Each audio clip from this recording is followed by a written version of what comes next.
नमस्कार, मी प्रदीप मुर्मे। आज आपल्यासोबत भारतीय जनता पार्टीचे जिल्हा सरचिटणीस श्री संजय दोर्वे आहेत। श्री संजय दोर्वे हे भाजपचे माजी मंत्री आमदार संभाजीराव पाटील निलंगेकर व भाजपचे युवा नेते अरविंदराव पाटील निलंगेकर यांचे अत्यंत निकटवर्ती म्हणून राजकीय वर्तुळामध्ये ओळखले जातात। सध्या निलंगा नगरपालिकेच्या निवडणुकीची रणधुमाळी सुरू आहे आणि प्रचाराने कमालीचा वेग घेतला आहे। तर याच पार्श्वभूमीवर नेमकं निलंगा शहरामध्ये भारतीय जनता पार्टीची नेमकी काय परिस्थिती आहे हे जाणून घेण्यासाठी आज आपण त्यांचे संवाद साधू। सर नमस्कार। नमस्कार सर। नमस्कार सर, सध्या आपण बघितलं की निलंगा नगरपालिकेची जी काही निवडणूक आहे ते प्रचार शिगेला पोहोचलेला आहे। आरोप प्रत्यारोपाच्या फैरी झडत आहेत। नेमकं तुमच्या पक्षाची काय परिस्थिती आहे, काय सांगाल नेमकं? नाही, आमच्या तर निवडणुका आहेत, नगरपालिकेच्या निवडणुका आहेत। भारतीय जनता पार्टीची परिस्थिती अतिशय चांगली परिस्थिती आहे, कारण 2016ला आम्ही सत्तेत आल्याच्या नंतर 2016 ते जो काही आमचा काळ आहे त्या काळाच्या दरम्यान लोकांच्या मनातील विकास साधण्याचा प्रयत्न केलेला आहे।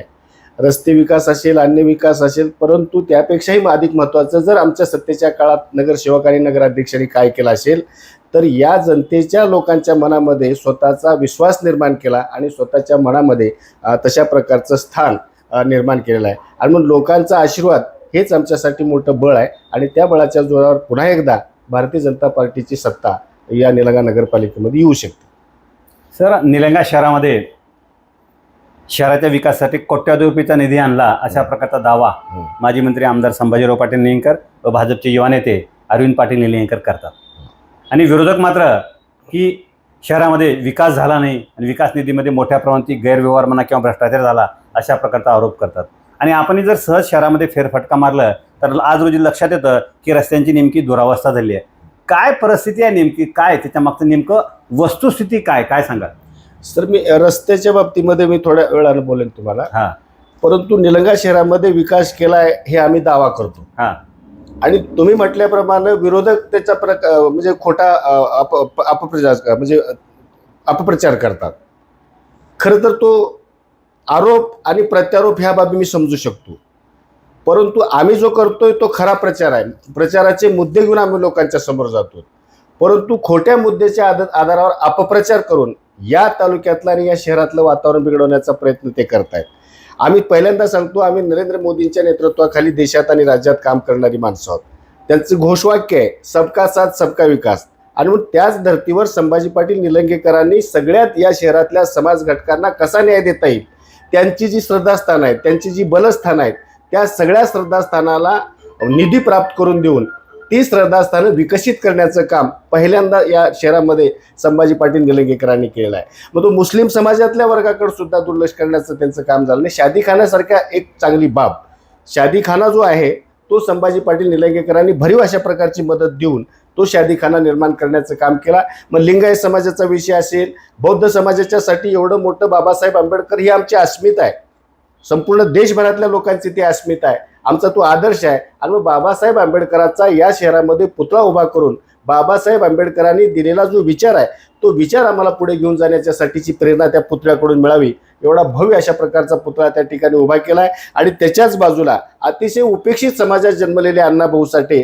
परंतु साहित्याच्या माध्यमातून जगात जे काही त्यांचं नाव गेलेलं आहे त्या नावाला साजेसा, त्यांच्या कर्तृत्वाला साजेसा पुतळा उभा करण्याचं काम नगरपालिकेच्या मैदानामध्ये संभाजी पाटील निलंगेकरच्या नेतृत्वाखाली काम चालू आहे। काम आता अर्धवट स्थितीत आहे, पण आगामी काळामध्ये मला स्वतःला खात्री आहे की 100% भव्य दिव्य अशा प्रकारचं स्मारक अण्णाभाऊ साठेचं त्या ठिकाणी उभा राहील आणि संपूर्ण मातंग समाज, महाराष्ट्रातला मातंग समाज ते स्मारक बघायला येईल अशा प्रकारचं स्मारक आम्ही उभा करण्याचा संभाजी पाटील निलंगेकरांच्या माध्यमातून प्रयत्न करतो। रस्त्याच्या बाबतीत आपण बोलताय, ही विकास ही निरंतर चालणारी प्रक्रिया आहे सर। उगाचच रस्ते आज करायचे, उद्या खोदायचे आणि परवाच्या दिवशी पुन्हा अजून त्याच्यावर वेगळं बजेट आणायचं, अशा प्रकारचा विकास करत बसण्यापेक्षा किंवा लोकांना अडचणीत टाकण्यापेक्षा लोकांना लागणारा जो मूलभूत विकास आहे पहिल्यांदा आपल्याला या नळाच्या द्वारे लोकांना पाणी देणं अपेक्षित होतं। आणि मग नळ योजना झाली, ती घराघरात पोहोचली आणि त्याच्यानंतर या शहरामध्ये असलेलं जे घाणीचं साम्राज्य जो 16च्या अगोदर निर्माण झालेलं होतं ते नष्ट करण्याच्यासाठी आम्ही अंडरग्राऊंड ड्रेनेजच्या माध्यमातून हे घाणीचं साम्राज्य दूर करण्याचा प्रयत्न आपण करणार आहोत। आणि त्या या गटारीच्या योजनेच्यासाठी जो काही निधी आलेला आहे त्या निधीच्या माध्यमातून ते काम पूर्ण होईल आणि त्यानंतर लगेचच शहरातल्या सगळ्या रस्त्यांना मोठा निधी प्राप्त करून देण्याची क्षमता असलेलं नेतृत्व आहे आणि ते निश्चितपणानं मोठा निधी या ठिकाणी आणतील आणि शहरातल्या रस्त्याचाही प्रश्न या ठिकाणी मिटेल. आणि दुसरी गोष्ट अशी आहे, शहर हे झपाट्यानं वाढत जाणारे शहर आहे आणि वरचेवर वस्त्या वाढत आहेत, लोकसंख्या वाढते आहे आणि त्याच्यामुळे त्या बाबतीमध्ये सुद्धा थोडंसं रस्त्याच्यासाठी भरीव अशा प्रकारचा निधी अपेक्षित आहे. आणि मला खात्री आहे की निश्चितपणानं संभाजी पाटील नेतृत्वाच्या या नेतृत्वामध्ये रस्ते विकास किंवा लातूरच्या या निलंग्याच्या सर्वांगीण विकासासाठी भरीव अशा प्रकारचा निधी प्राप्त करून शहराला एक नवं वैभव प्राप्त करून दिल्याशिवाय राहणार नाही, असा मला विश्वास आहे. सर, आपण जर बघितलं सध्या जी काही निलंगा नगरपालिकेची जी काही निवडणूक चालू आहे, या निवडणुकीमध्ये विरोधक संभाजीराव पाटील निलंगेकर यांच्या नेतृत्वाला टार्गेट करत आहे. आणि शहरामध्ये आपण बघितलं की एक अशा प्रकारचा एक मतप्रवाह आहे की निलंगा शहराला संभाजीराव पाटील निलंगेकर यांच्या नेतृत्वाशिवाय पर्याय नाही असं म्हणलं जातं. आणि संभाजीराव पाटील निलंगेकर हे सर्व जाती धर्माच्या लोकांना सोबत घेऊन जातात असंही एक मतप्रवाह आहे. तुमचा नेमका काय अनुभव आहे, काय सांगाल आम्हाला? खरं तर सर, तुम्ही म्हटल्याप्रमाणे संभाजी पाटील निलंगेकरांना काही लोक टार्गेट करतात, हे खरं तर दुर्दैवी बाब आहे. एक सामाजिक क्षेत्रामध्ये काम करत असताना एक नेतृत्व तयार व्हायला किमान 20 ते 25 वर्षाचा कार्यकाळ जातो आणि 25 वर्षाच्या या प्रदीर्घ काळानंतर तयार झालेलं हे नेतृत्व आहे. खरं तर सहज तयार झालेलं हे नेतृत्व नाही. एका बाजूला विलासराव देशमुखांची मोठी ताकद, दुसऱ्या बाजूला महाराष्ट्राचे माजी मुख्यमंत्री शिवाजीराव पाटील निलंगेकरांची मोठी ताकद आणि अशा एवढ्या बलाढ्य ताकदीमध्ये सर्वसामान्य लोकांना सोबत घेऊन त्यांनी जी राजकारणामध्ये आपलं आस्थान निर्माण केलेलं आहे ते खरं तर कौतुकास्पद अशा प्रकारची ही बाब आहे. विरोधकांनी सुद्धा कौतुक केलं पाहिजे. संघर्षातून उभं राहिलेले नेतृत्व आहे, सामान्याच्या आशीर्वादाने उभं राहिलेले नेतृत्व आहे आणि म्हणून या नेतृत्वाला टार्गेट करणं मुळात ते चुकीचं आहे. संभाजी पाटील निलंगेकरांना टार्गेट करणं म्हणजे निलंग्याच्या विकासाला खीळ घालणं असा त्याचा प्रकार होऊ शकतो. सर, आपण बघितलं संभाजीराव पाटील निलंगेकर आणि त्याचबरोबर अरविंद पाटील निलंगेकर हे सातत्याने असं आवाहन करत आहेत की केंद्रामध्ये आमचं सरकार आहे, म्हणजे भाजपचं सरकार आहे, त्यातनं राज्यामध्ये आपलं भाजपचं सरकार आहे आणि शहराच्या विकासासाठी पालिका आपल्या ताब्यात द्या अशा प्रकारचं आवाहन करत आहेत की जेणेकरून मोठ्या प्रमाणात निधी आणून आणखी शहराचा चेहरा मोहरा बदलता येईल. परंतु विरोधक मात्र म्हणत आहेत की विकास निधी कसा आणायचा काय आम्हाला माहीत आहे आणि विकास निधी आणण्यासाठी सरकारची गरज नाही. नेमकी स्थिती काय, वस्तुस्थिती काय? तर त्या विरोधकांनाच माझा प्रश्न असा आहे सर की सुरुवातीच्या काळामध्ये पालकमंत्री म्हणून गिरीश महाजन काम करत असताना जो काही विकास निधी निलंगा शहराला प्राप्त झाला आणि दुर्दैवानं मग ते सरकार गेलं आणि आघाडीचं सरकार आलं आणि आघाडीचं सरकार आल्याच्या नंतर या जिल्ह्याचे पालकमंत्री अमित देशमुख या जिल्ह्याचे पालकमंत्री राहिले. त्या विरोधकांनी सांगावं की अमित देशमुख या जिल्ह्याचे पालकमंत्री असताना निलंगा शहराच्या विकासासाठी किती निधी दिला. याचा अर्थच असा आहे की ज्याचं सरकारवरी आहे त्या सरकारच्या माध्यमातून आपल्याला विकास साधता येतो आणि म्हणून आत्ताच्या काळामध्ये केंद्र आणि राज्यात भारतीय जनता पार्टीचं सरकार आहे. निलंग्याचे स्थानिक आमदार हे भारतीय जनता पार्टीचे आहेत आणि या त्रिसूत्रीच्या माध्यमातूनच हा विकास होऊ शकणार आहे आणि हे सरकार असणं काळाची गरज आहे. ते सुदैवानं आज राज्यात आणि केंद्रात भारतीय जनता पार्टीचं सरकार आहे. या विधानसभेमध्ये आमचे आमदार आहेत आणि त्या माध्यमातून हा विकास होऊ शकतो. आणि विरोधक जे म्हणतायत की आम्ही निधी आणू, ते कदापि शक्य होणार नाही. निधी आणण्यासाठी स्थानिक आमदाराची ताकद लागते, स्थानिक आमदाराची शिफारस लागते, स्थानिक आमदाराचा त्या ठिकाणचा तो प्रयत्न असला पाहिजे तरच इथं निधी येऊ शकतो. कुठल्या आधारावर ते निधी आणू शकणार आहेत? लोकांना खोटं बोल पण रिटून बोल अशा प्रकारची त्यांची प्रवृत्ती आहे. निधी आणण्याचं सामर्थ्य संभाजी पाटील निलंगेकरांच्यात आहे. त्यांच्याशिवाय निधी येऊ शकत नाही आणि ते का आणू शकतात त्याचा आधार काय, तर केंद्र आणि राज्यात भारतीय जनता पार्टीचं सरकार आहे, हे खरं आहे. मागील जी काही पालिका निवडणूक आहे, मागील पालिका निवडणुकीमध्ये संभाजीराव पाटील निलंगेकर यांनी बाळू शिंगाडे या युवकाला नगराध्यक्ष करून बाळासाहेब शिंगाडे बनवले, तर आपला जिल्हा परिषद सदस्य करून नंतर समाज कल्याण सभापती बनलं. या पार्श्वभूमीवर तुमच्या नेमक्या काय भावना आहेत या नेत्याप्रती? खरं आहे सर, मी बाळासाहेबांबद्दल माझ्या नंतर सांगेन. मी संजय दोर्वे, एक 600-700 मतदारसंख्या असलेल्या गावातला मी कार्यकर्ता आहे आणि मी मागासवर्गीय समाजाचा कार्यकर्ता आहे.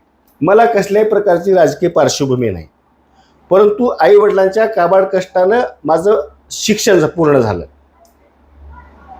आणि शिक्षण पूर्ण झाल्याच्या नंतर माझा सामाजिक चळवळीकडे माझा कल राहिला आणि सामाजिक चळवळीकडे कल राहता राहता अचानकपणे मी राजकीय क्षेत्रामध्ये काम करायला सुरुवात केली आणि तेही संभाजी पाटील निलंगेकरांच्या नेतृत्वाखाली मी काम करत होतो.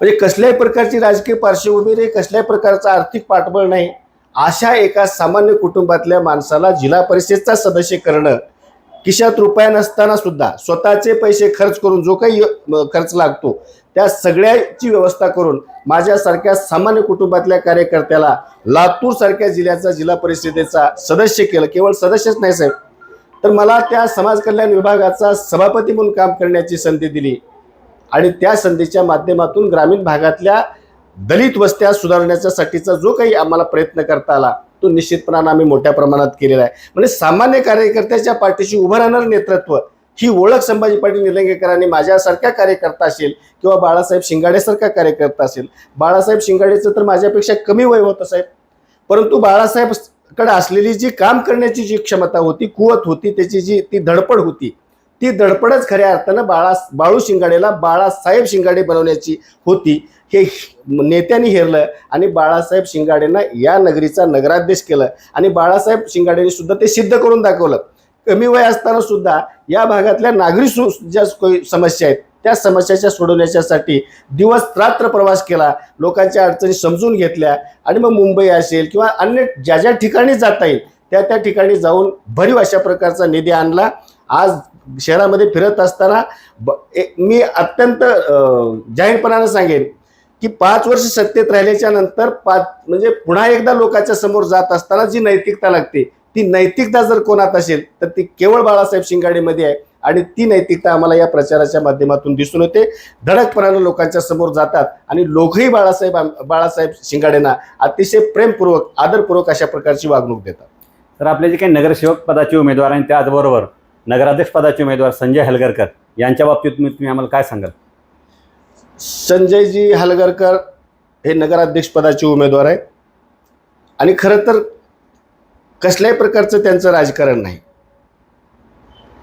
वडिलांच्या पासूनचा त्यांचा जो सामाजिक सेवेचा वारसा आहे तो सामाजिक सेवेचा वारसा जपण्याचं काम संजयजी हलगरकरांनी केलेलं आहे ना. ते कुठल्याही पक्षामध्ये अधिकृतरित्या काम न केलेलं ते म्हणजे नेतृत्व आहे. म्हणजे कोरी पाटी ज्याला म्हणतात तशा प्रकारचं ते नेतृत्व आहे आणि या शहराचा जो काही म्हणजे अभ्यास असावा लागतो तो संपूर्ण अभ्यास असलेलं ते नेतृत्व आहे. आणि मला खात्री आहे की म्हणजे कुणाचे उणे धुणे न काढता किंवा राजकारणाचे डावपेच न आखता केवळ आपल्याला काम करायचे आहे, निलंगेच्या लोकांना न्याय द्यायचा आहे, ही भूमिका असलेलं नेतृत्व आहे आणि लोकांनी ते नेतृत्व स्वीकारलंय सर. आणि म्हणून येणाऱ्या काळामध्ये हे नेतृत्व नगराध्यक्ष पदाचे उमेदवार म्हणून आज जरी असले तर ते उद्याचे ते निश्चितपणानं नगराध्यक्ष आहेत, यात कसली शंका. सर तुम्ही आताच बोलताना सांगितलात की संजय हलगरकर यांना कसलाही राजकीय वारसा नाही आणि राजकारणातील एक कोरी पाटी. संभाजीराव पाटील निलंगेकर यांच्या राजकारणावर असं सातत्याने बोललं जातं की ते प्रत्येक निवडणुकीमध्ये धक्कातंत्राचा वापर करतात. मग संजय हलगरकर यांना उमेदवारी देऊन भैयाने धक्कातंत्राचा अवलंब केला असं म्हणायचं का? नाही, धक्कातंत्राचा अवलंब असं आपल्याला म्हणता येत नाही.